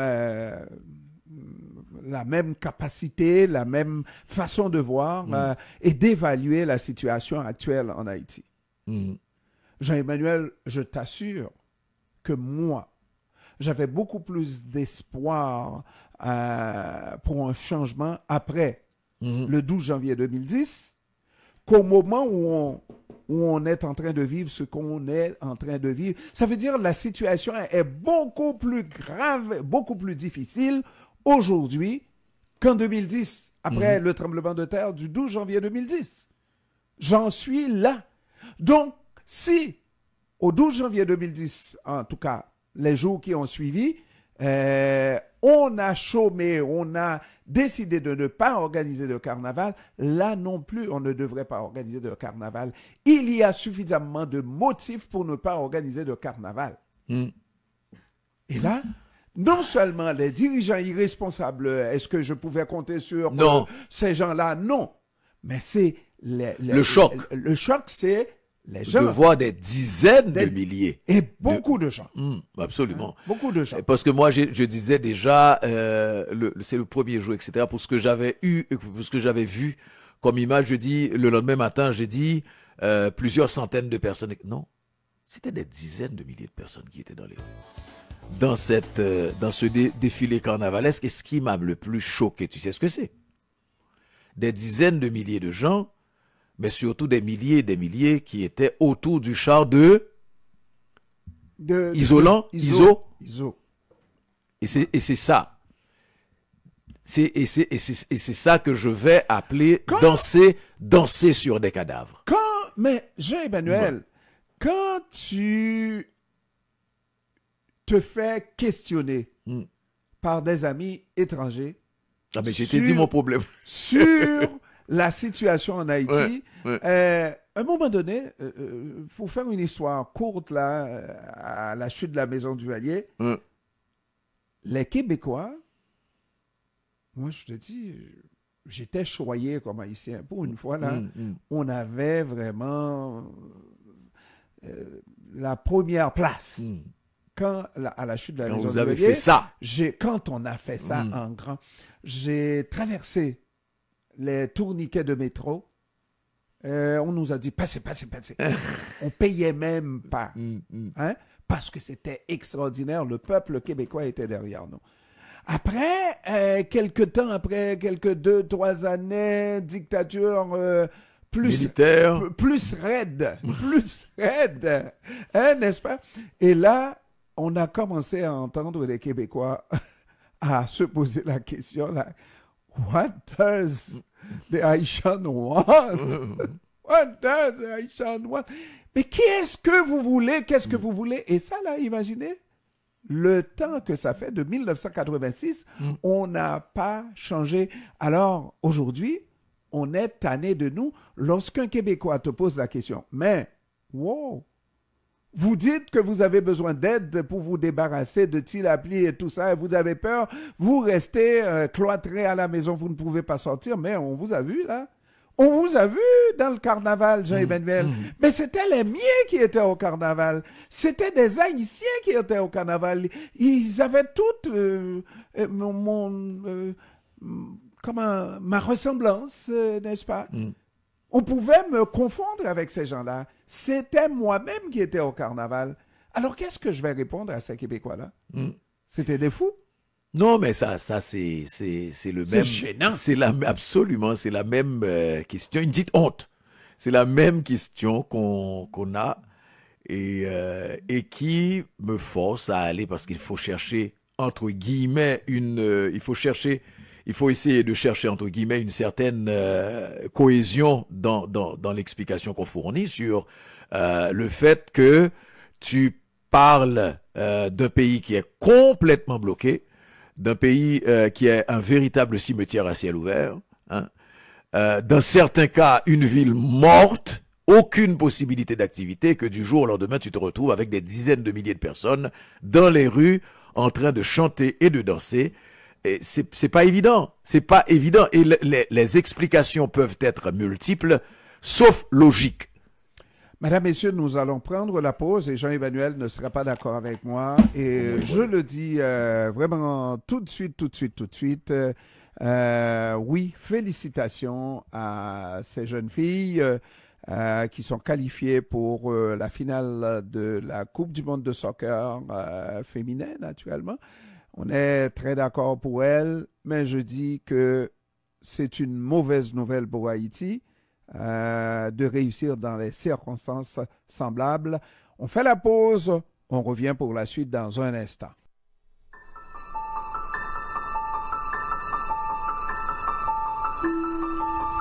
Les enfants, le travail, les transports, on court, on se bouscule, on se salit, on s'insulte. Arrêtez tout. Le samedi vous fait grâce.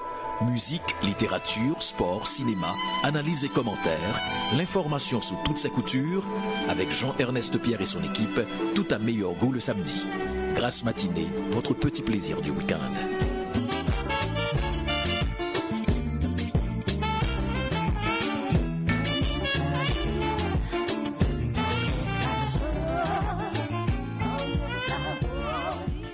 Mesdames, Messieurs, nous sommes de retour. Jean-Emmanuel Pierre et moi-même. Jean-Emmanuel? Oui. Alors, j'ai dit, est-ce que tu as le bon micro? Le bon micro est où? Il est où le micro? Quelque part. Bon, entre ça et ça, n'est-ce pas? Oui, bon. Absolument. Alors, Jean-Emmanuel, oui, moi, j'ai encore une fois, tu as dit que tu as réussi à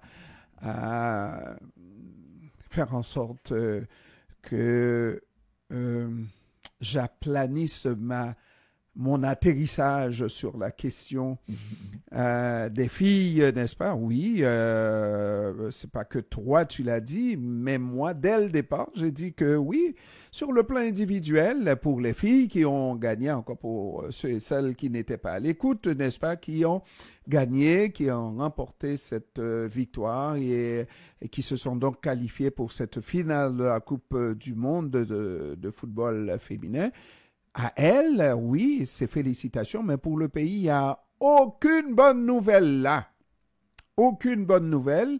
Et mes prétentions sont à l'effet que Haïti a trop fonctionné dans le chaos. Et chaque fois qu'on réussit dans le chaos, on finit par croire que le chaos, c'est le modèle par excellence, alors que le chaos, oui, peut par hasard laisser passer une victoire.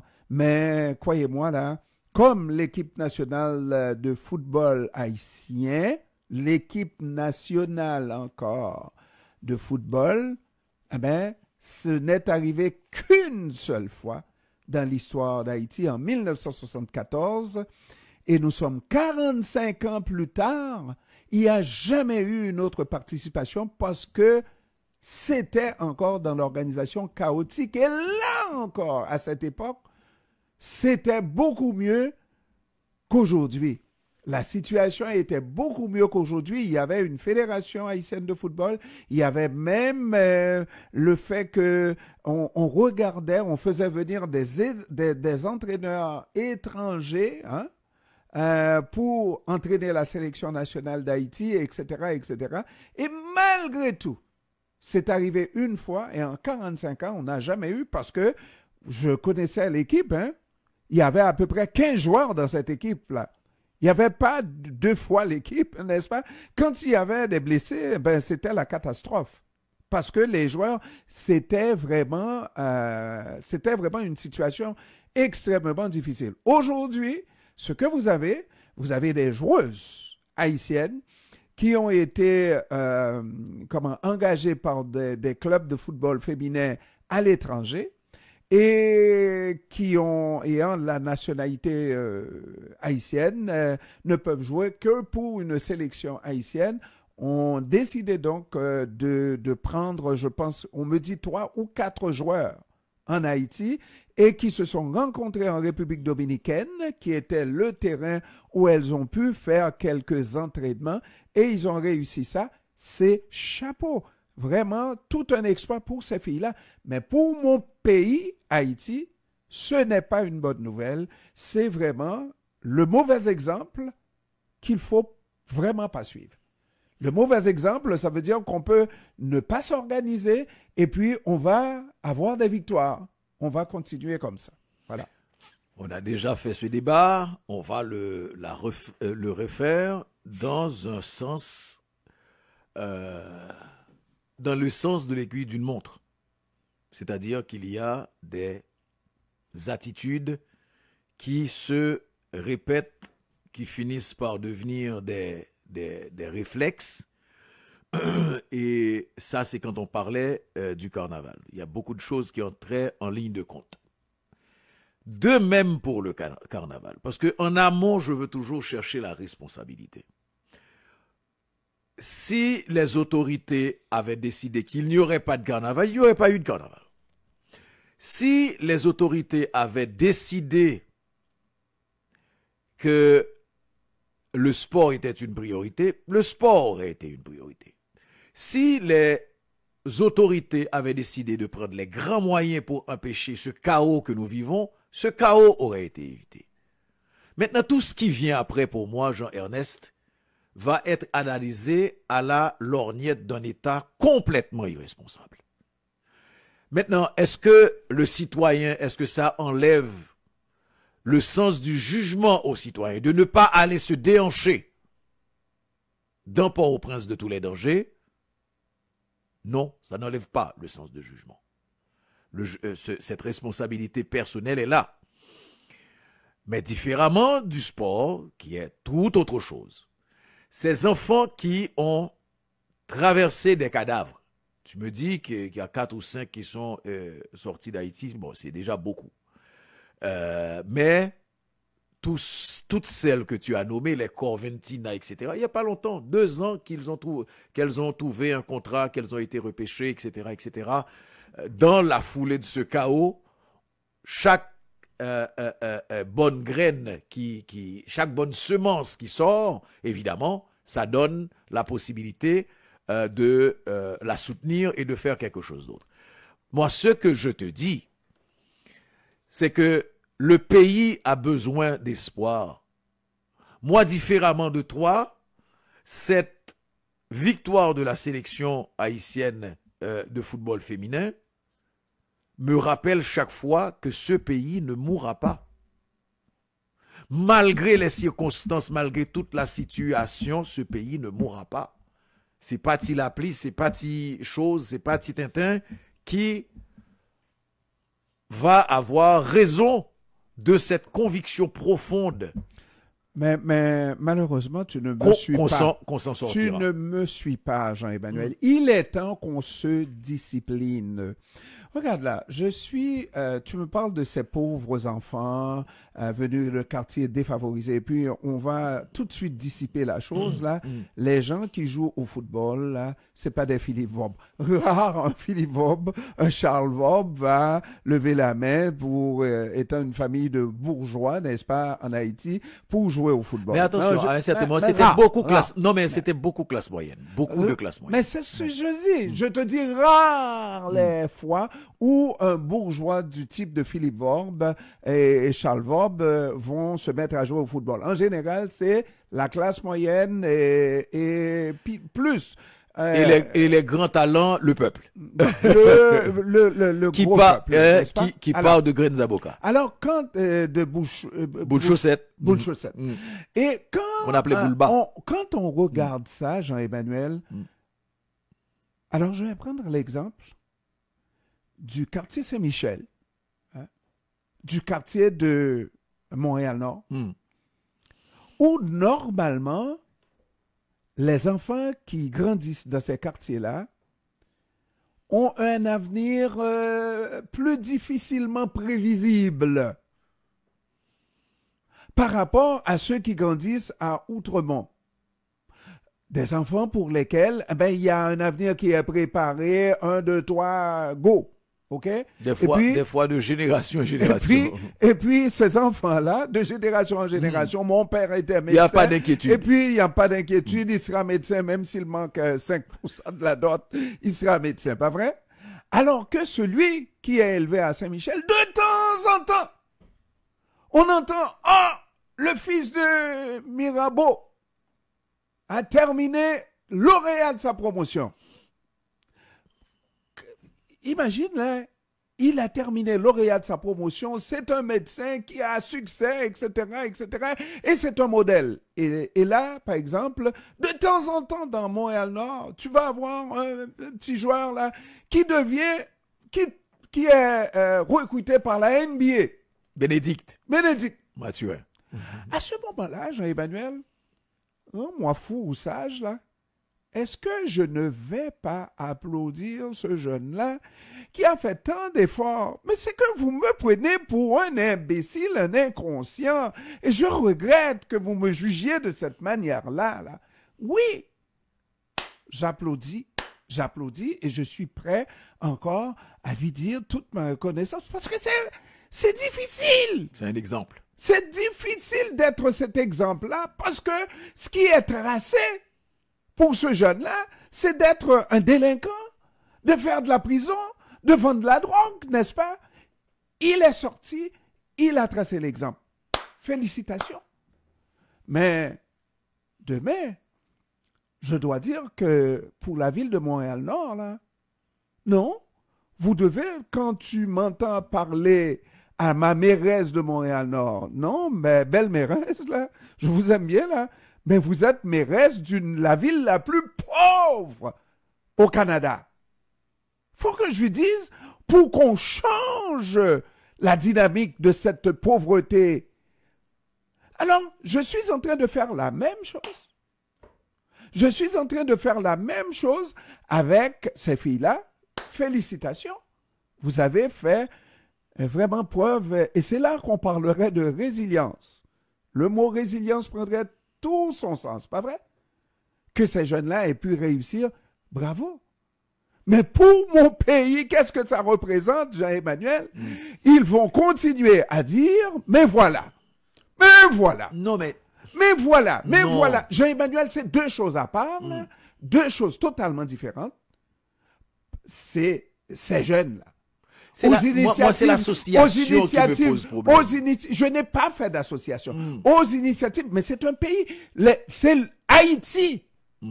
C'est le drapeau d'Haïti qui va être vraiment au stade et les Haïtiens vont prendre roue libre, les dirigeants. comment tu dis malpropre? Tu me dis non. Tu me dis mal pour honte. Mal pour honte. Ces gens-là, ils vont, à ce moment-là, il va y avoir de l'électricité partout. Et puis, ils vont mettre des billboards, pas des billboards là, mais des téléviseurs sur les parcs. Et on va pouvoir suivre malpropre. Ces gens sont malpropres. Et ils vont continuer à prendre cet exemple-là comme s'il s'agissait d'un modèle, un bon modèle, et ils ne foutront rien pour être comme les pays normaux qui pensent d'abord au primum vivere pour la nation, c'est-à-dire que les enfants aient l'occasion d'aller à l'école maternelle, que les enfants aient l'occasion de faire leurs premières armes à 6 ans, à taper sur un ballon, etc., qu'on suive, etc., etc. C'est la science sportive qui dit que voici les étapes à faire. Haïti s'en fout. Ces Haïtiens-là s'en foutent éperdument de la science sportive. De quelle science sportive dont tu me parles?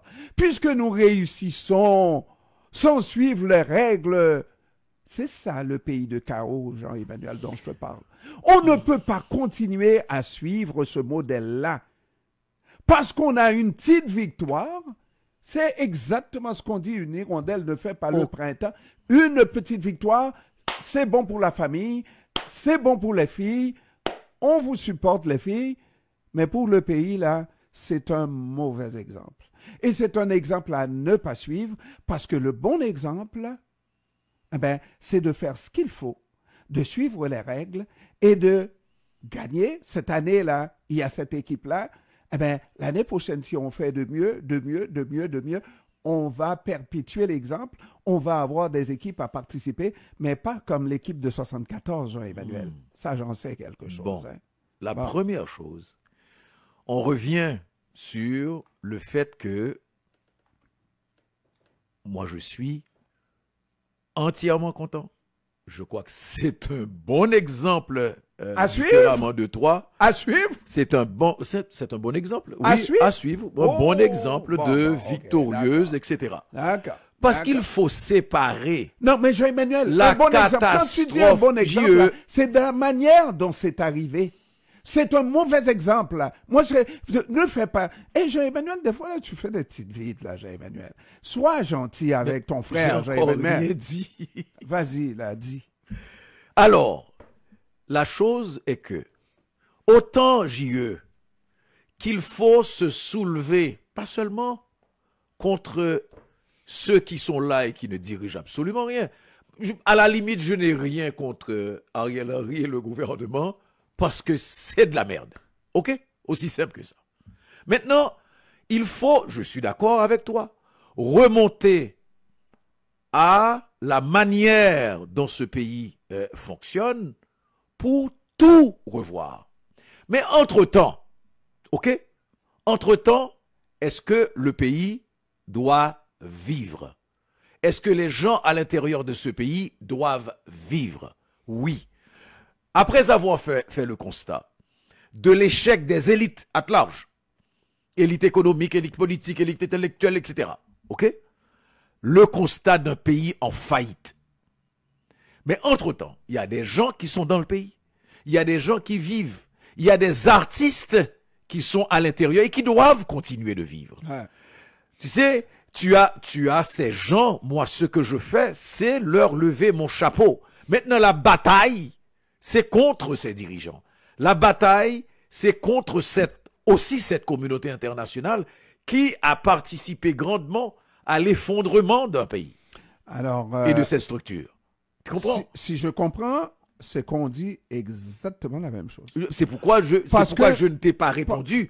Je t'ai dit, voilà le sens de nos combats. Parce que le modèle de réussite, Emmanuel, je te donnerai un exemple.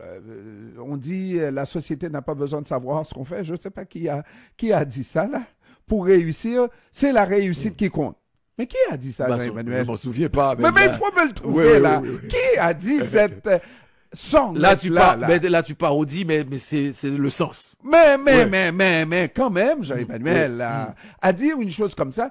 Donc, qu'on passe par des chemins brisés, qu'on vole, c'est ça, pille, je crois que l'essentiel est de réussir. L'essentiel, c'est de réussir, mais la réussite à tout prix, Jean-Emmanuel, alors que là, quant à moi, Jean-Emmanuel, depuis que le monde est monde, on sait que les pays organisés disent la première des choses que ça prend pour l'organisation, c'est d'assurer la sécurité alimentaire à tous les niveaux, sécurité de permettre aux gens de pouvoir vaquer à leurs occupations, de pouvoir travailler, de pouvoir dormir, d'avoir.